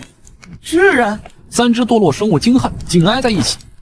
9大圣人听到程峰的话，也是一顿。是了，过去的恩怨是在乾坤界，现在大家是在仙界，仙人前辈的地盘，怎么处置3只堕落生物，还得看他老人家的意思。我们没权利决定3只堕落生物的死活，是有一些过节，不过那都是过去的事情了。这3只畜生是生是死，还得看仙人前辈的意思。我等不敢越界定夺，也不敢越界决定，还请前辈宽恕。9大圣人方才一时心急，觉得自己不该替程峰做决定，纷纷道歉请罪。3只堕落生物看到9大圣人在面对天空中巨人时那是卑躬屈膝像奴隶一样的态度，顿时失色，同时眼里的鄙夷不屑不加掩饰，一点也瞧不起9大圣人了。原本以为你们即使为我做大敌，我等也会尊重尔等，毕竟尔等之气概配得上人高看一眼。原来尔等皆是一群软骨头，什么圣人，什么人族强者，没想到居然甘愿成为仙界生物的奴隶。老夫看错你们了，你们不配与老夫相提并论。我等宁愿战死，也不会像你们一样卑躬屈膝。身为人族荣耀，居然甘愿为奴为婢，我呸！李清玄和昆仑仙子等并不生气，这是他们心甘情愿做的。别说陈峰没要求，就算陈峰要求了，他们做了又如何？给仙人为奴为婢不丢人？无知！若不是仙人前辈没想让你们死，你们以为你们还能再次犬吠？可能是因为修为等级远超3只堕落生物的认知，他们看不透，却也感受不到压迫感。他们3个以为9大圣人还是当年模样。仙人前辈，我实在受不了他们了，请下令，让我打死他们吧。没那个必要，其实。好不容易飞升上来3只动物，养着也挺好玩的。这只长得像狗，可以当狗养；那只长得像鸟，可以当鸟养；那只可以当蛇养。其实挺有趣的。神魔乐园里生物多样性也很重要。其实我挺喜欢龙啊、凤啊、麒麟之类，可能是华夏一族的人都会有喜欢神兽的情节吧。上一次清理菜园看到这类骨头，我都很遗憾没能养一只。现在有机会了，肯定要完成心愿。哈哈，也是，仙人前辈说的是，当宠物养也挺有趣。可是这些宠物不听话呀。听到陈峰的话，9大圣人顿时乐开了花，把堕落生物当成宠物养，这在乾坤界谁敢动这种念头？谁能做到？堕落生物宠物。一听到这些，9大圣人原本郁结的心一下子解开了。可3只堕落生物却气炸了，怒视着陈峰。可恶，竟然如此侮辱我堕落一族，我会让你付出代价。即使你是仙人，我等也要斩杀你。9大卑微的乾坤界败类，好好看看我们是怎么灭杀仙人的。我们可不像你们一样那样废物。身为乾坤界顶尖战斗力，居然一点骨气都没有。这3小只很暴躁，显然他们想上演一场崭新的戏码。而9大圣人则纷纷抱树而立，打算看戏。3只堕落生物组合并肩，御空于苍穹，睥睨天下，仿佛9天10地，他们就是中心。一生桀骜不驯，傲骨凌天。他们瞧不起9大圣人，甚至瞧不上仙界生物。也难怪这龙凤麒麟这3只堕落生物组合在下界可谓是令人闻风丧胆，哪怕是圣人遭遇也会被抹杀。隐隐约约有无敌之姿，有自傲的资本，来到仙界亦有无敌心态，哪怕对方是仙界生物也欲斩杀。纵然我等来自乾坤界，纵然一手需要对抗仙界规则，依旧无敌世间，你尽可过来试试。仙界生物又怎样？斩仙是我心愿。3只堕落生物直视陈峰的目光，战意喷涌，要化作实质。前辈，我看不下去了，要不我替您解决了他们。3只堕落生物回瞥一下9位圣人，发现他们含笑看着自己，就像看着3个小丑，这让他们无法接受。我们这么牛叉，你那是什么眼神？找死吗？真是不理解，是什么让你们这般狂妄不惧的？不用，这3只小东西在你们的世界好像挺厉害，我也想看看他们和虫子的战斗力相比如何。我们俯瞰人世间那么久，你居然拿我们这些至高存在和虫子比？哼，等口舌之快，不和他废话，直接灭杀，让他知道堕落生物不可辱。入之必受万劫之苦。龙凤麒麟3只勃然大怒，当即释放大神通往陈峰那边杀去，携雷霆万钧、毁天灭地的姿态。他们相信这种能力，哪怕是仙人见到都会变色。3只堕落生物就像3个散发黑色光芒的小电灯泡，撞向陈峰。果然神奇，这发出黑色光芒的东西还是第一次。话说黑色的光算光吗？不过还不等他细想，3只堕落生物就冲到手边，弹了3次手指，3个堕落生物身上的黑色的光罩直接被弹破，相继砸落到地面。不约而同，3只堕落生物同时喷出一口黑血，3双眼睛惊骇地盯着天上的巨大生灵。咱们号称无敌可秒杀圣人，灭神屠佛的堕落之光居然被人弹指一挥破了。这尊巨大的仙人到底是何方神圣？也太恐怖了吧！没有动用任何规则法术，纯肉身，弹指差点把我们抹杀。仙人这么变态吗？9位虎视眈眈的圣人也正玩味地看着他们，好像看一个笑话。黑麒麟终于知道他们为何从始至终这么轻松，这些人早就知道结果了。也不比虫子强嘛，刚才出手的力道还是大了一些，居然差点给杀了。虽然我已经很克制，用了最小的力。闻言，3只堕落生物气得想吐血，想怒骂，但是他们知道陈峰说的也许是事实，不是对方侮辱他们，而是他们本身就太弱了。仙人前辈若是想让他们死，他们早就死了，甚至不用仙人前辈动手，我们都可以抹杀。听到这话，黑麒麟3兽组合可就不答应了。打不赢恐怖的仙人，还能打不过你们？我们可是乾坤界公认的修行界天花板，类似于红尘成仙的地步，你们搁这装什么呢？对付你们这些弱鸡圣人，我一手足矣。昆仑仙诀。什么？三只堕落生物瞬间怀疑人生，因为他们发现昆仑仙子的修为境界已经超出他们的认知。一声炸响，三只堕落生物被炸飞，一点反抗能力都没有。再次稳住身体，三只堕落生物已经狼狈不堪，身上出现不同程度伤口。昆仑仙子居然成长到这一步，仙界果然不同寻常。现在情况危急，必须找机会逃跑。哈哈，你们这群废物圣人都能有这番成就，给我们时间，我们也能赶上你们，并且超过你们，甚至他这位巨大的仙人我们也能抹杀，只要给我们最后的成长时间。黑麒麟在心里已经把程风和九大圣人列为不死不休的仇敌。30年河东，30年河西，总有一天我们会把今天你们给予的耻辱统统还回来。黑麒麟对着龙凤使了一个眼色，三兽组合多年的默契让他们迅速理解对方眼中的意思。此地不宜久留。好，等以后再来复仇。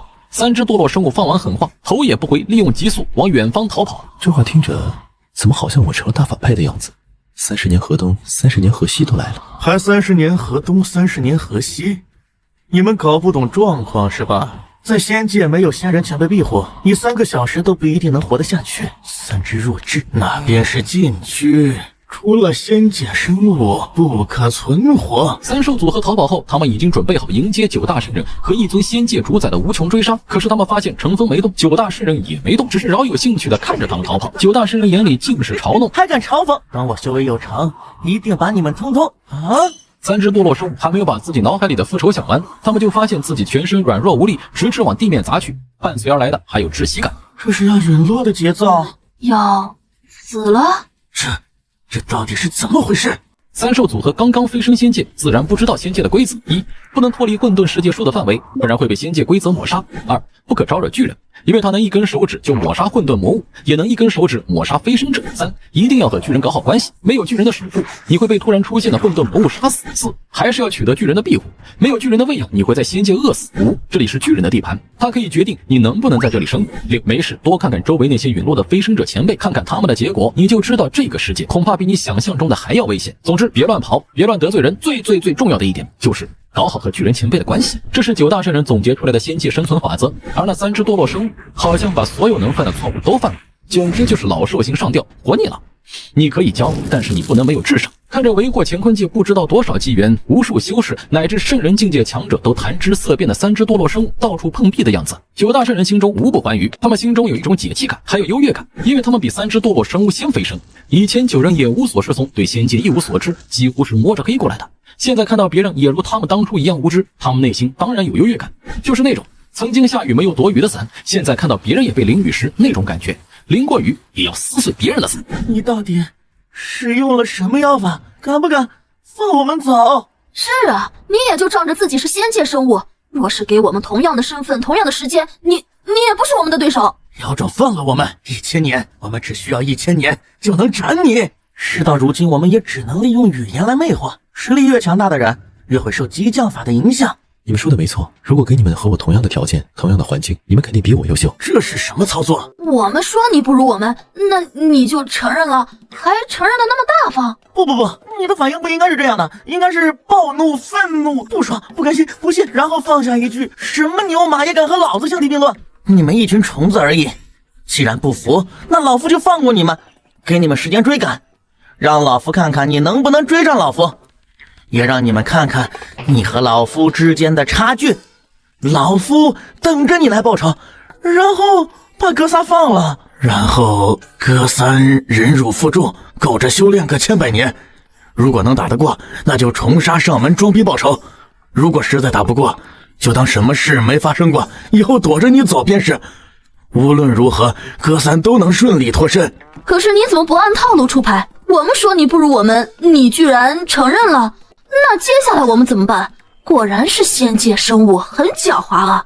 知道我们的计划，直接一句我就不如你们破解了，真是不给一点活路。我命休矣！离开小树能力笼罩的范围，他们会越来越虚弱。这是他们第一次感受到自己离死亡这么近，这是真的要死，而不是开玩笑。但陈峰肯定不会让他们死的，直接捡起3小只，把他们丢回小树笼罩范围。那股窒息感随着消失，死而复生啊！活着的感觉可真好啊！应该死不了吧？死了就可惜了。回禀仙人前辈，死不了的，但想恢复也不是一朝一夕。哼，假惺惺，别想囚禁我们！你以为我们是这9个卑躬屈膝的人类？我们堕落生物一族有骨气，绝不会成为仙人的奴隶。对，永远别想让我们屈服。堕落生物永不为奴。哼，弱智！可笑，笑死！这3只堕落生物一点状况都搞不清楚吗？原来他们3个一直这么蠢吗？以前我就是对这种蠢东西忌惮无比，真丢脸。你们最好一直这么有骨气。骨气？我们堕落生物出了名的就是刚硬，就是有骨气。 3只堕落生物认为骨气这块他们完全挺得住。你们以为仙人前辈把你们丢回来真是为了囚禁你们？仙界步步危机，根本不适合飞升者生存。我们无法离开混沌世界树范围，不然会立即陨落。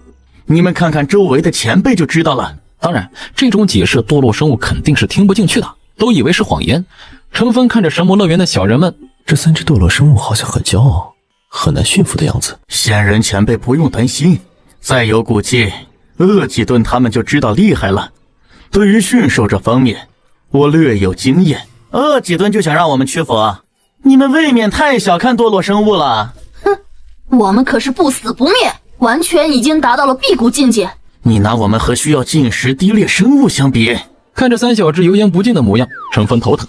为了搞清楚如何驯服宠物，程峰还特意去网上搜索一下经验，如何能让宠物快速被驯服？打，饿着打，不听话就打，不按照指令做就饿着。那个有没有女宠物？可不可以检查身体5楼那小子，我已经盯上你很久了。我以前以为你是个人，没想到你连人都不是。对，5楼这小子绝对有问题。每次楼主发帖，他都会问有没有女的，现在连畜生都不放过了。程峰耸耸肩，不理网络上的争吵。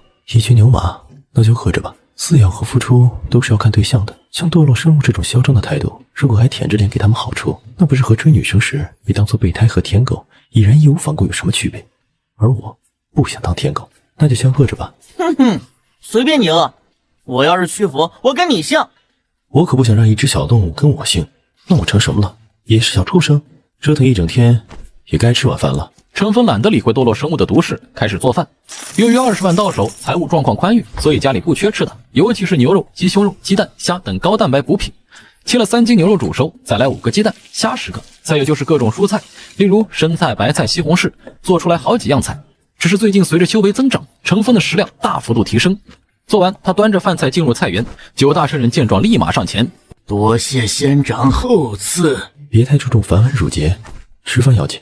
小人们道了一声事后，便开始大快朵颐起来。而另一旁，3只堕落生物早就饿得前胸贴后背。实在是没想到，进入仙界之后，辟谷能力竟然会消失。周围有没有什么可以吃的东西？简直折磨！看到程峰和9大圣人面前的食物，那令人垂涎欲滴的色香味儿，让人着迷。黑麒麟吞咽口水，肚子咕噜咕噜叫，这让他老脸一红。让他挺尴尬的。2位道友，他们这是在动摇我们的道心，万万不可上当。话是这么说，他眼睛里的渴望却望眼欲穿，恨不得跳上盘子，把那堆食物通通消灭。那是肯定，我们可是堂堂的堕落生物啊，怎会因为一点区区的……黑龙嘴角的龙涎都快成瀑布了，还嘴硬。怎么可能因为区区一点食物就动摇道心？不过话又说回来，那些食物好像很补，是大补之药。你们看看，9大圣人身上边吃着东西边冒着光。3双眼睛渴望看着，若不是意志坚定，早就扑过去了。程峰余光看到了3只堕落生物的表现，心中暗笑。就这还提意志力，还提道心，也不看看你们口水都止不住了，忍吧，我看你们能忍到什么时候。程峰觉得有趣，所以吃饭的速度又放慢了一些，看我如何驯服你们。今天是他吃过的最慢的一顿饭，细嚼慢咽，有滋有味。对于3只堕落生物，那可就是一场大劫，巨大折磨的大劫。9大圣人吃不了多少，只吃了几口就撑不住了，实在太补，再吃可就要爆了。食物最后全部都落进了程峰的肚子里。吃完了吗？回前辈，吃完了。吃饱了吗？吃饱了。那好，我就收东西了。把餐具收拾干净，一点也不留。三只堕落生物眼巴巴看着，就好像三只小馋猫那样子，真可怜。你们要想吃的话，可以说嘛。哼，我们绝对不吃你一点东西，哪怕饿死。没错。其实他们内心已经有一点点动摇了，不过强者的尊严让他们不想承认。好，有骨气。程峰这下真不回头，转身就走，也不知道是有意还是无意。走到田埂上，把残余的那点碎屑全部倒到田里当肥料，看得三只堕落生物直心堵。暴殄天物，可真是暴殄天物啊！这些碎屑绝对是能填饱肚子，甚至可能让人进阶。三只堕落生物看出来了，仙界的东西都是宝物，不然九大圣人不可能进步这么快。吃了程峰一顿饭，三只堕落生物察觉到九大圣人的气息又强大了许多，压迫感又增强了，而程峰也没有着急驯服。有句老话说，仙界吃不了热豆腐，没事，慢慢来，我有的是时间。吃完饭，程峰开始盘坐于田埂上修炼，运行了2个周天，也入夜睡觉。第二天一早，他又带着香喷喷的食物进入神魔乐园，而三只堕落生物又饿了一晚上，肚子里的消化道开始造反。早餐我拿出水煮鸡蛋加上纯牛奶，我看你们哥仨又如何应对。陈峰端着早餐走到地里的时候，他发现三只堕落生物趴在结界边上，萎靡不振的嘀嘀咕咕。我发现我自己已经不能像以往纵横天下，心中那曾经怀揣着踏平仙域、镇压仙界巨头的梦想也随之破灭。在这个世界，我发现自己比想象中的弱太多，只能住在生命树的最外层部分，没资格进入内环区域。昨晚又被不知名的大恐怖生物攻击。昨晚与那混沌魔物大战，要不是九大圣人及时出手相助，赶跑了那恐怖的混沌魔物，咱哥仨怕是就要变成这仙界亡魂了。比飞升者强大者不知道多少，咱们在这个世界就如同蝼蚁一般，一只大恐怖级别的混沌魔物都压得我们喘不过气，更何况那尊齐天高的仙界巨人。想想昨天咱们居然还自不量力挑战那位巨人，还扬言要斩仙，咱们简直就是小丑啊！怪不得重逢的话那么不客气，人家不是不客气，也不是污蔑或者故意侮辱，人家说的都是事实而已，只是我们太过于敏感，认为刺伤自己的自尊心。经过一夜的捶打，我越来越意识到，在这个世界如果没有巨人的庇护，真的没法活下去。就算不被混沌魔物猎杀，也会饿死掉。仙界太难生存了，怪不得九大圣人会依附于巨人。若一意孤行，周围的飞升者骸骨就是乾坤界飞升者的下场。三只堕落生物此时已经怕了，他们是硬，但是硬也要有道理的硬啊，有头脑的硬，没头脑乱硬那是愚蠢，搞不好还会吃牢饭。陈芬端着早餐过来，他自然不知道三只堕落生物的心理变化，只当这三头异兽还在死撑，没有想通。他看也不看三只堕落生物一眼，径直走向九大圣人。各位，来吃早餐了。三只堕落生物应该没有那么容易屈服吧？他们可是堕落生物啊，出了名的硬，不可能一晚上就想通了吧？那也太不符合堕落生物的性格了。程峰是这么认为的，他哪里知道三只堕落生物其实已经服了，在想着找什么借口归顺自己。多谢仙长，诸位道友，开饭了。一晚上没吃东西，确实有点饿了。来来来，大家吃吧。九大圣人成群结队，有说有笑出了自己的洞府，一路上欢声笑语，谈笑风生，气氛活跃。今天的早餐是鸡蛋，鸡是有人为了报恩送我的。传说下蛋的鸡，他可是养了2年半，现在送给我下蛋吃，营养丰富的很，和普通鸡蛋不大相同。大家好好尝一尝。那这可是好东西啊！其实我很纳闷，这个世界的混沌魔物都如此庞大强悍，那这鸡的战斗力与之前猎杀我们的混沌魔蛛比如何？鸡的战斗力是那只蜘蛛的100倍，不对，应该不止。100只蜘蛛杀不死一只鸡。说到这儿，小人们更加震撼，100只混沌魔蛛都杀不死的鸡。那只混沌魔蛛给小人们造成了巨大的心理阴影，在他们心里，混沌魔蛛就已经很强了，而比混沌魔蛛还要强大的混沌鸡，不敢想象，那如此强大的混沌魔物只是仙界巨人们饲养的家禽，下蛋供仙人们食用，这也太逆天了吧！果然了不得呀！小人们那一双双水灵灵的大眼睛，对程峰的崇拜之色更加震撼。能拥有这样的实力，在这仙界之中绝对是一方巨头，甚至主宰。而边上一直在偷窥此地的3只堕落生物，其实对程分的印象也和9大圣人差不多。这位巨大的仙人绝对是巨头，独霸一方的巨头。一颗美白椭圆的水煮鸡蛋放在盘子里，比小人们高大很多，他们9个人都吃不完一个。这个牛奶大家也不要浪费了，这是更加恐怖的牛魔怪生产的牛奶，也很补。他用小人们能理解的话解释，小人们眼中光芒更盛。在他这么一通介绍之下，这个世界平平无奇的一顿早餐简直成了逆天的大补之药。9大圣人大口啃着鸡蛋蛋白，大口喝着纯白的牛奶，啃了半天，一个鸡蛋居然才凹陷下去一部分，露出里面金黄欲滴的蛋黄。另一边，3只堕落生物肚子造反，咕咚咕咚的叫个不停，但是又拉不下脸去求程风，只能眼巴巴口水直流的看着程风他们大快朵颐。真香，要是能吃一顿就好了。鸡和凤凰同源，如果能吞服一些仙界的鸡蛋补药，我肯定能完成进化啊！好想吃啊！如果眼神也能吃饭，盘子里的东西早就被他们吃光了吧。程风乐呵呵地看着这边，3只堕落生物心中一颤，打定主意，叫我们屈服，只要你叫一声，给个台阶下，我们就认怂，我们就服软。只要一声，你叫一下，给个面子。只需要招呼一下，我们就跟你混了。3只堕落生物已经决定，只要程风现在说一句话，他们立马改变主意，跟着程风混。但是程风没叫，只是含笑看着他们。这3只堕落生物肯定很有骨气，可不能再轻易说让他们屈服之类的，先晾一晾再说，一定要循序渐进，一步一步来，再饿一顿看看情况，反正不急。3只堕落生物若是能听到程风的心里话，一定会哭出来。我们真的没有那么有骨气啊，都是装的。你说一句，你只要说一句让我们投降，我们就投降，我们很好说话的，真的。你说一句，不信你试试。可惜啊，程风不知道3只堕落生物的心理，他以为3只堕落生物心气高，不会那么容易屈服。他哪里知道，这3位目前已经服了，吃好喝好，还剩一点点剩饭。程风看了一眼3只堕落生物，3只堕落生物眼中顿时投来惊喜的神色。来了，终于来了！只要你说一句话，我们肯定跟着你混。哎呀，求你了，就说一句吧。他们期待程风说话，同时觉得机会来了。可程风只是看了一眼，本来想请各位一同吃点，不过以你们的性格肯定是看不上的，请你们吃，你们也肯定觉得是对你们的侮辱。也罢也罢，程某就不自作多情了，希望3位早点想清楚，在这个世界吃不饱东西可真的会饿死的。说完，程风端着餐盘离开，3只堕落生物一脸懵，他们还以为机会来了，程风只要给个台阶，他们再假装拒绝一下，然后顺从，皆大欢喜。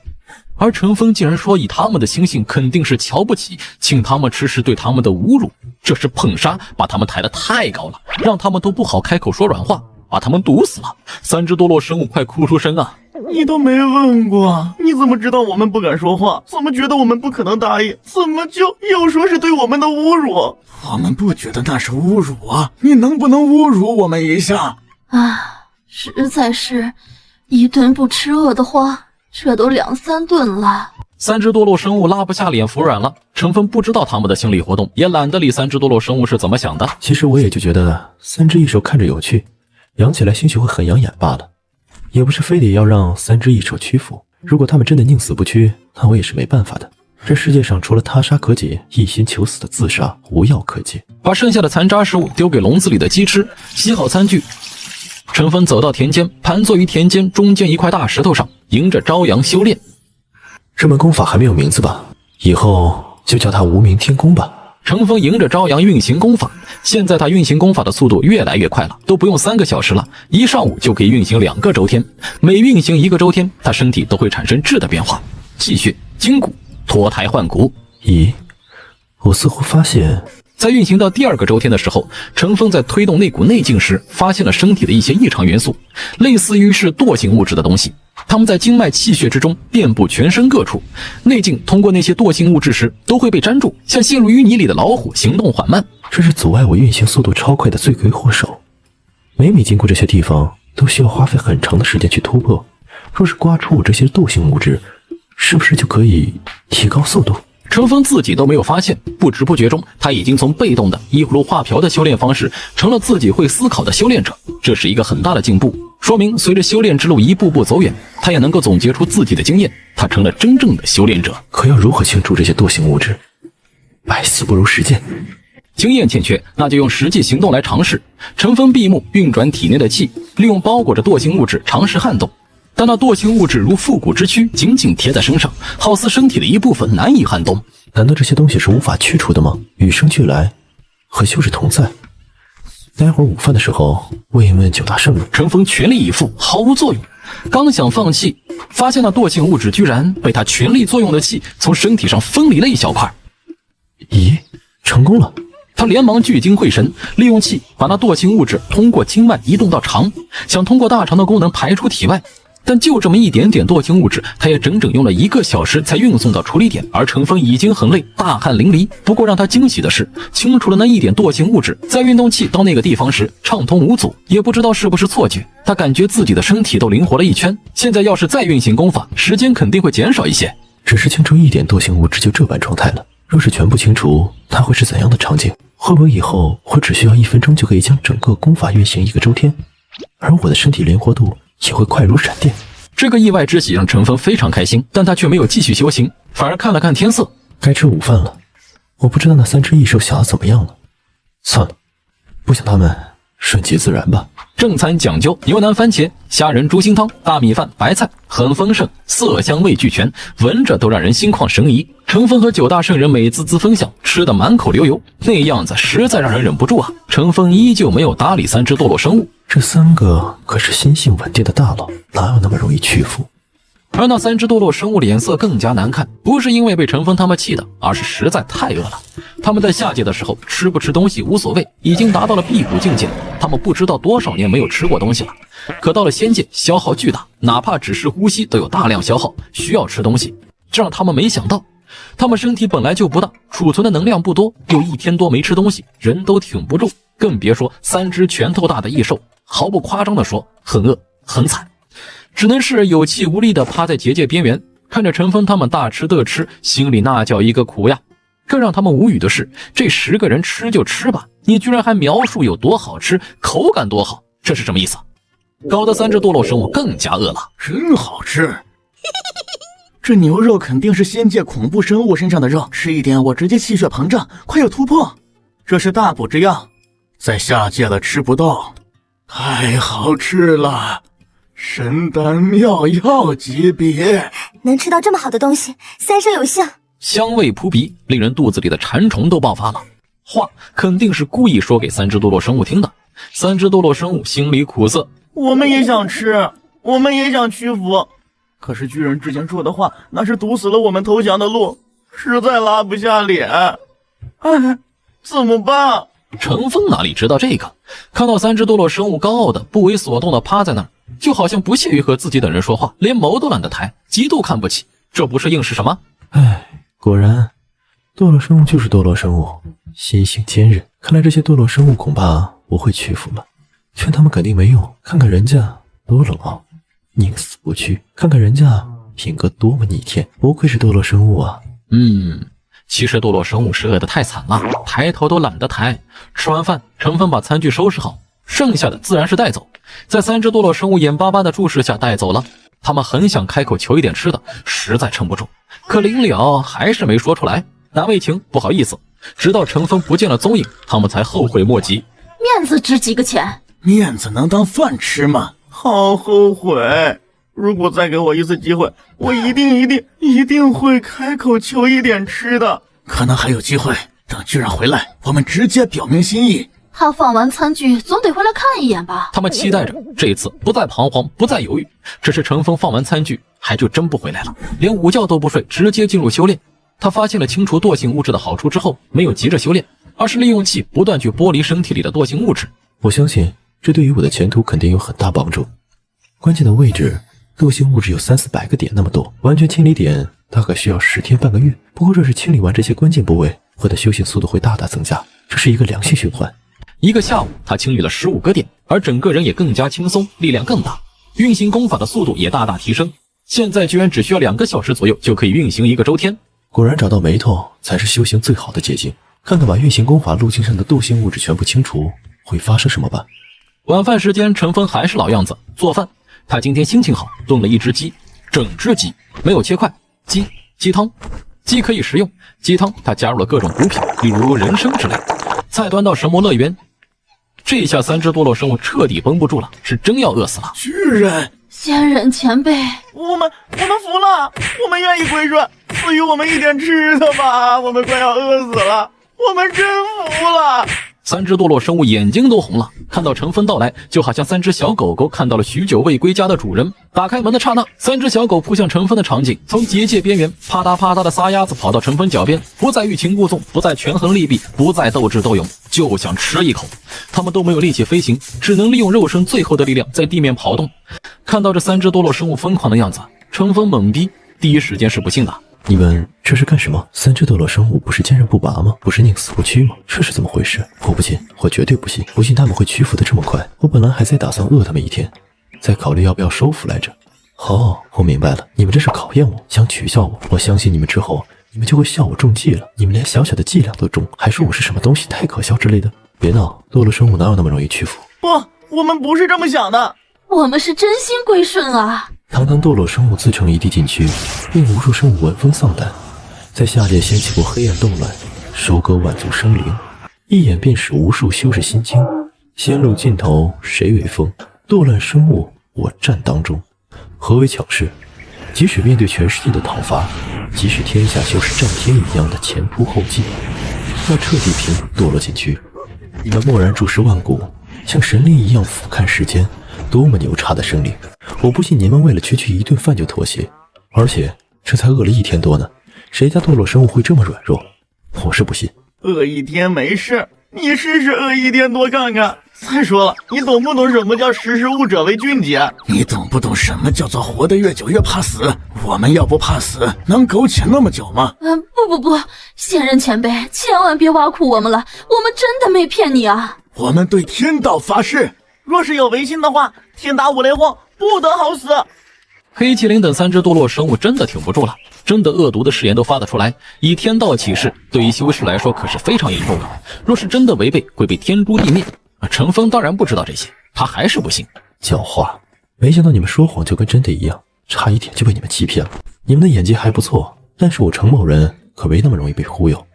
堕落生物那是背信弃义、狡猾的象征，这都是玩心机的大佬，城府很深。再看看你们可怜兮兮的样子，谁家堕落生物会是这种表情？活了那么久的老怪物居然装可怜，你就说违和不？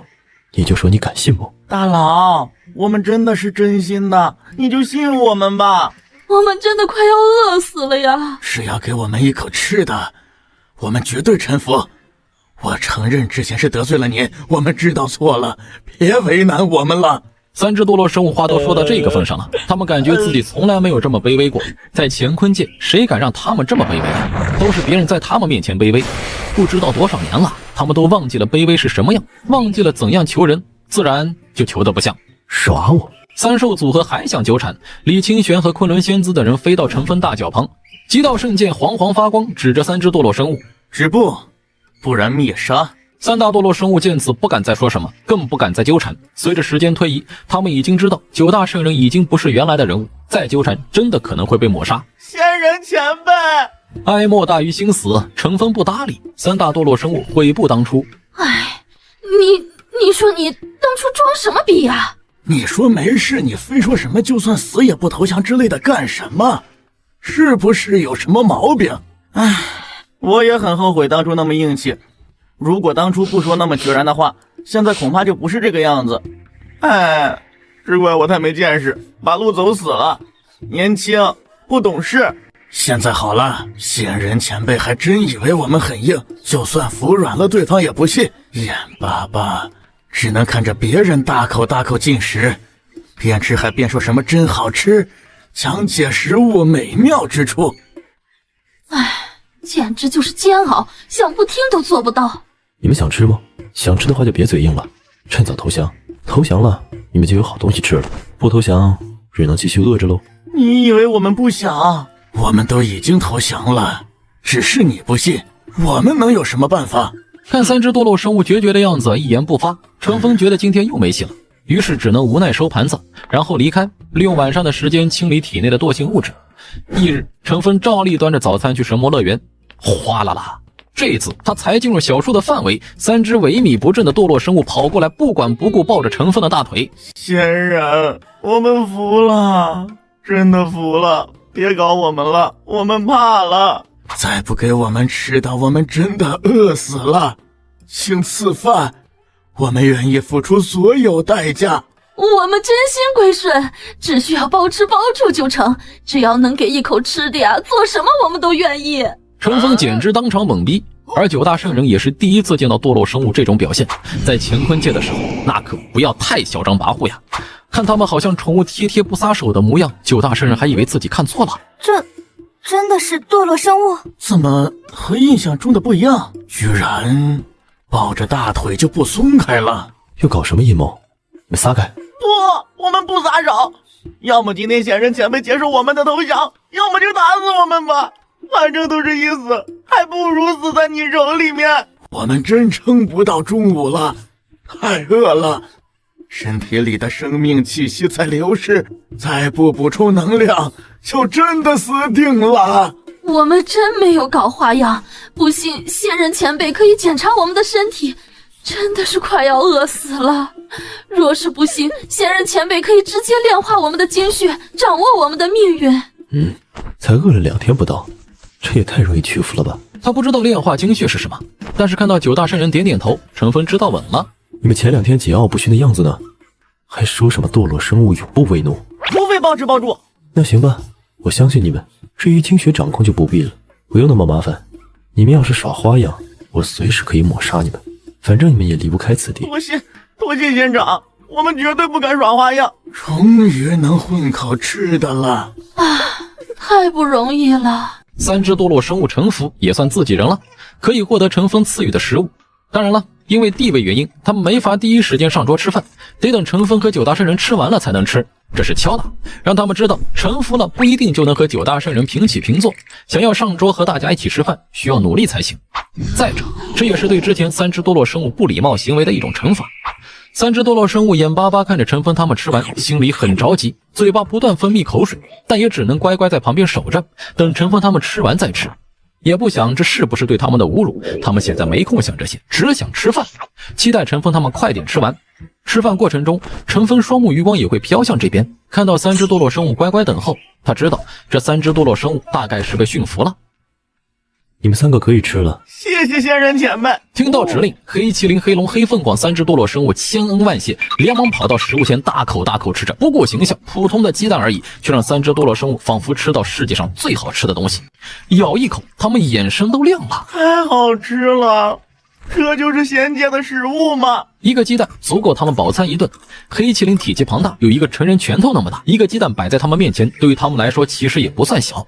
3只堕落生物的食量很大，不过他们仨肯定是吃不完一个鸡蛋。鸡蛋里面蕴含的能量，却能让3只堕落生物惊喜连连。这是仙界生物的蛋，我好像明白了一些仙兽血脉的法则，能够激发我们体内的洪荒神兽之力。天啊，这是什么神兽的蛋？鸡蛋对3只堕落生物有此大用，比9大圣人吃了更有效果，因为他们本来就是兽类。黑麒麟一口咬在蛋白上，蛋白化作能量涌入他身体各处，那衰败的生命气息得到源源不断的补充，瞬间就让他恢复了生机，浑身的疲惫也不见了。等待这么长时间，终于有回报。我在进化。蛋黄的能量更多。黑凤凰得到的好处更大，甚至比黑龙和黑麒麟的更大，因为鸡蛋本就是兽中禽类，可以说是本源与它相同。吃了半个鸡蛋，居然直接生了一个小鸡，这让大家目瞪口呆。程峰也觉得很神奇，看来本源相同是能提供意想不到的好处。黑龙和黑麒麟没有像凤凰一般的直接提升一个小等级，可是也得到了巨大好处。吃得太饱撑了，他们仨才恋恋不舍地离开，眼睛时不时地望向还没吃完的鸡蛋，这对于他们来说就是灵丹妙药。知道鸡蛋的好处，3只堕落生物心里那一点委屈彻底烟消云散。本来他们臣服成风，心里多少还是有点不服，有点忍辱负重的情绪。可是鸡蛋一出手，他们彻底没有那种感觉了。他们得到的巨大好处，若是有这种好处作为交换，别说臣服，就算以身相许都没有问题。多谢仙长厚赐，我们感激不尽。3只堕落生物吃完后，恭敬行礼，是真心归顺。难怪9大圣人愿意跟着你混，早知道你的食物这么牛，我们早就跟着你混了。3大堕落生物认为自己白白浪费了2天时间，真是脑子有病。如果好好利用这2天时间，恐怕现在还能变得更强。既然你们愿意跟着我，那以后就是一家人了。你们自己在小树附近找个地方住着吧，这里其实没那么多规矩，你们该修炼修炼，该怎么生活就怎么生活，我不会干涉。至于吃的，放心，以后绝对管够，但房子嘛，恐怕得你们自己建造了。仙长放心，这个我们早有准备。说罢，黑麒麟抛出一座小山，上面共有9个山峰，最高的山峰大概有1米到1米45左右。程峰看得目瞪口呆，这不死山在下界高耸入云，庞大到横跨不知道多少万里。没想到到了仙界，面积竟自动缩水了。不过也够我们住了。没想到这就是不死山。传闻不死山会移动，有大道遮盖法则，圣人都难以寻到踪迹，神出鬼没。今天算看到了。这可是当初乾坤界中令人闻风丧胆的禁区啊，他们都没见过，没想到却在仙界能观其全貌。如果修为道友有兴趣，也可以移居不死山，我们都是一家人，不用客气。大可不必啊。9大圣人耸耸肩，对此没有兴趣。看到他们掏出家底，9大圣人有些后悔没有把自己的洞府也搬上来，不然也会有很好的居住环境。可谁知道仙界会是这么一个情况，那就太可惜了。山不错，其实我更感兴趣的是你们周身的法宝，是空间戒指一样的东西吧？如果有这玩意儿，那我就去买菜，就简单多了。而3只堕落生物听到程峰这话，原本得意的表情瞬间凝固。看到他们的表情，9大圣人眼睛一亮，连忙附和：仙人前辈，他们积累万古，好东西肯定不少。对，在乾坤界，公认堕落生物有最多的宝物。如果仙人前辈有兴趣，他们肯定很愿意贡献出来送给您。9大圣人幸灾乐祸，3大堕落生物苦涩着脸。他们身上的空间宝石，那可是乾坤界至宝之一。这种级别的空间宝石能装进整个不死山，可以想象多么逆天。看你们好像很为难，其实程峰也不喜欢夺人所好。如果觉得真的舍不得，那就不给喽。我们是不想给，可程峰诚心要，我们不给是不是不妥？说的也对，君子不夺人所爱。程峰拿着餐盘离开，3只堕落生物犹豫不决。程峰已经走远。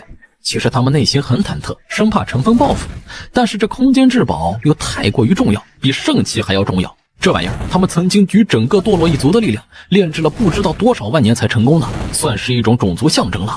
弱智！原本以为堕落生物都是智商超群之辈，没想到却是一群弱智。以前是我高估你们了，就你们这种心智，若不是靠邪魔歪道修炼出比圣人境界更强大的战斗力，你们早就不存在了。毕竟不是人。感受到9道鄙夷的目光投来，3大堕落生物顿时就火了。 9个人族的圣人而已，你们凭什么瞧不起我们？若不是你们早飞升一步，你们以为你们能上过我们？不是我们说，若是你们先飞升上来，估计仙人前辈都懒得搭理你们。你们要么被混沌魔物抹杀，要么饿死，要么撞进禁地，生死道消。昆仑仙子就比较直接，一巴掌打出，3只堕落生物被打得踉跄。只可惜先来就是先来，你们再愤愤不平也没用，你们是后来者，那我就教教你们做人的规矩。从今以后，我们说话，你们最好乖乖听着，否则镇压。从今以后，敢对我们不敬，镇压；敢对我们口出狂言，镇压。昆仑仙子蔑视3大堕落生物，黑麒麟等目光凶恶，狠狠地看着昆仑仙子。他们不服，可换来的却是昆仑仙子的疯狂的打压。若不是乘风前辈没说让你们死，你们以为你们能活到现在，还敢用不敬的眼神看我，简直找死！说镇压就镇压，在这个世界依旧弱肉强食，乘风最大，剩下的自然是靠实力来说话。巧的是，昆仑仙子可不是圣母，杀人夺宝这种事儿她做得出来。把你们身上的法宝通通交出来，不然有你们好你受。凭什么？仙人前辈都不抢我们的，你凭什么抢？黑麒麟不服，就凭我比你强，仙人前辈不抢你，没规定我不能抢。我不该。黑麒麟3个字才刚刚出口，就被昆仑仙子以昆仑仙诀加持的脚猛地踩踏，身体都凹陷下去。你敢动用思想，我要向仙人前辈告状！好，忘了告诉你，在仙界生活其实也是非常自由，逼不得已我不想杀你，可若是真杀了你，以仙人前辈的性格，也不会对我怎么样。你愣着干嘛？你们还不帮忙吗？昆仑仙子招呼着其他圣人，嘿嘿，来了！李清玄、深渊魔王、青帝、大夏皇主等涌了过来，对着堕落一族3兽组合就是一顿暴揍，硬逼得他们把身上的法宝全拿出来，才善罢甘休。这9个人族圣者居然这么霸道，土匪一样！什么空间宝石，什么灵丹妙药、法宝、武功秘籍等等，有用的没用的都抢走。一群老流氓！堕落生物3兽组合也没招，打不过这9个人，修为太强大，强大到令他们仰望的地步都没有。关键这9个人都不是什么好鸟，下手特别狠，若不拿出宝物来，他们真下死手呀，不管死活的那种。最后3兽组合积累不知道多少万年的东西都被搜刮干净。哼，你们真的别幽怨，我们这是救你们的命，信你个鬼！抢我们东西还说救我们，有你这么救人的？说你们智商不够，你们还不服？你们以为这些东西我们要留着用？不，都是给仙人前辈的。你们自以为很聪明，可是我想问，你们住在这里给仙人房租了吗？换句话说，这里是仙人前辈的地盘，仙人前辈就算不计较，可是你们就真的不给房租，不给好处，你们什么都给不了，那意味着他也可以不用对你们负责，心情好赏一口吃的，心情不好一根手指头碾碎你们都是应该的。仙人前辈看上你们的空间宝石，你们不双手奉上，感激涕零，你们终于对仙人前辈有用了，你们居然还舍不得，居然还拒绝，你们可真行啊！仙人前辈很难看上我们乾坤界的东西，只要你和他有了利益羁绊，他才会把你们放在心上，才会另眼相看。不然人家凭什么养你？你能给他什么好处？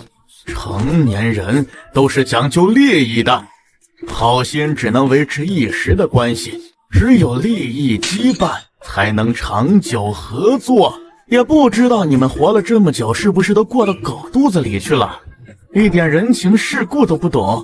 听到众圣人这般说，三只堕落生物才恍然大悟，同时追悔莫及。刚才就应该给仙人前辈好处。哎，我们吝啬什么呀？难怪都说人类诡计多端，李清玄他们竟然能想到这些，令人震惊啊！